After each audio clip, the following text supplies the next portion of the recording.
Marcos Jacob.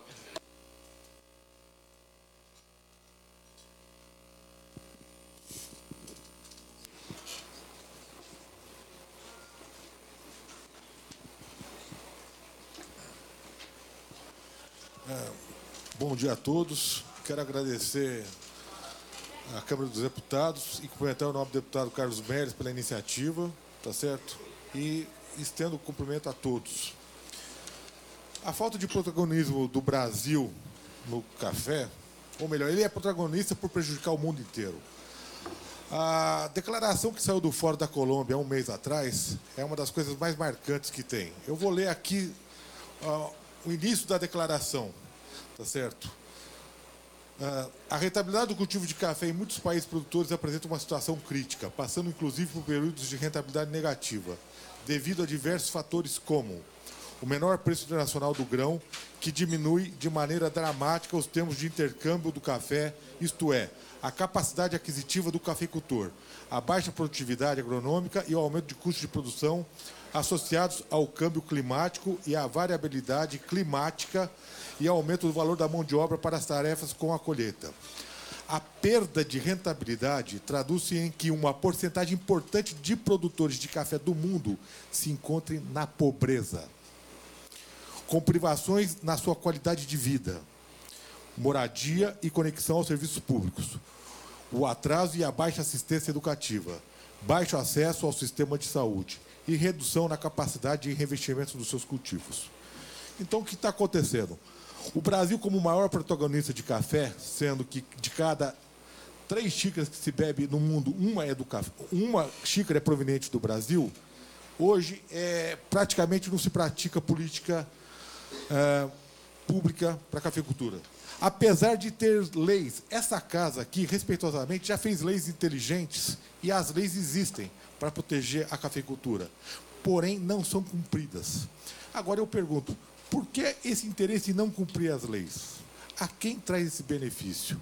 Certo? Nós temos o Estatuto da Terra no que diz como deve ser feito o preço mínimo dos produtos agrícolas. Infelizmente, não seguem-se a lei para se fazer o preço mínimo.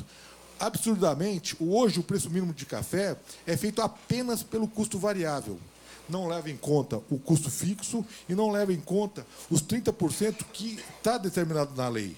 Se a lei, por acaso, alguém pensar que é caso dos deputados, ela não for, vamos dizer assim, ela estiver antiquada, revogue-se a lei, mas se existe a lei, deve ser cumprida.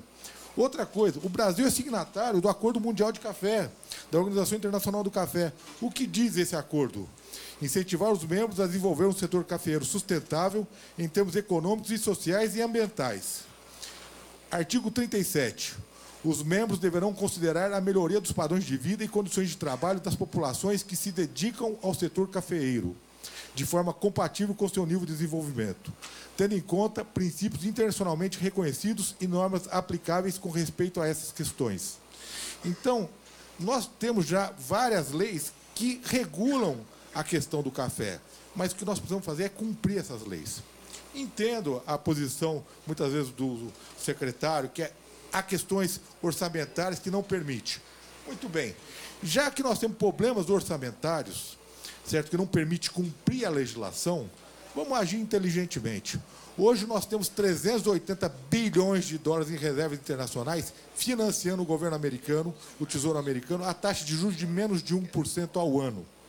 Será que nós não podemos pegar uma parcela dessas reservas internacionais e financiar o setor produtivo brasileiro? Não só o café, vamos financiar a soja, vamos financiar os citros, vamos financiar todos os setores produtivos.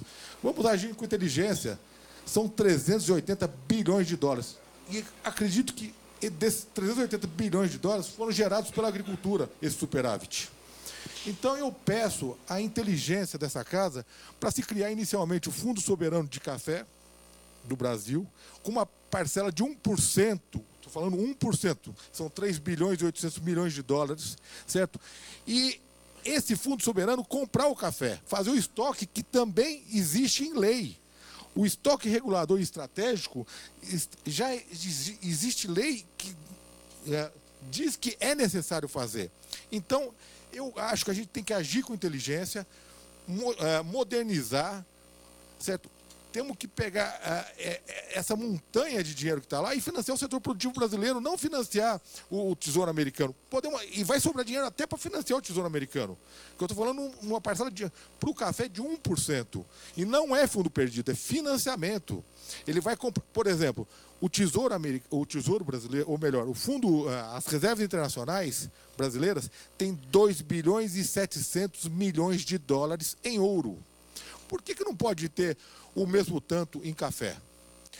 Diz uma coisa, todos aqui, será que quem vai trazer mais benefícios para a sociedade? Ter uma reserva de 2 bilhões e 700 milhões de dólares de ouro ou de café? Quantas pessoas empregam o setor cafeiro? 3 milhões de pessoas? Quantas pessoas empregam o setor de ouro aqui do Brasil?